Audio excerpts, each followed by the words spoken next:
But first, the trade war escalates. President Trump announces sweeping new tariffs for nearly all U.S. trading partners. Good evening, I'm Dick Brennan. President Trump declared today Liberation Day as he issued the largest expansion of tariffs since at least the 1930s. The president says it's an effort to curb the flow of fentanyl and immigrants into the U.S., as well as bringing back manufacturing jobs, paying down debt, and reducing taxes, and what the president calls restoring fairness. Erica Brown joins us live from the White House with more. Erica.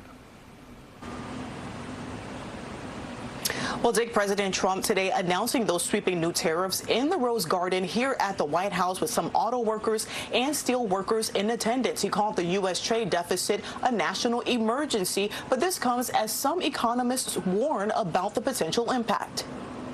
President Trump says America's trade deficit is a threat to national security, and he has declared a national emergency in order to create sweeping new tariffs. Tariffs give our country protection against those that would do us economic harm. Trump is placing a baseline 10% tariff on all countries that export goods to the U.S.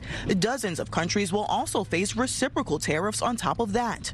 Those reciprocal tariffs will start at half of what each country is taxing the U.S. If you want your tariff rate to be zero, then you build your product right here in America. The tariffs go into effect over the next week and will not apply to Canada or Mexico, countries currently facing different U.S. tariffs. Trump has labeled this Liberation Day because he says the tariffs will restore American wealth. And after taking office, he signed an order to explore creating an external revenue service tasked with collecting tariffs and other foreign trade-related revenue.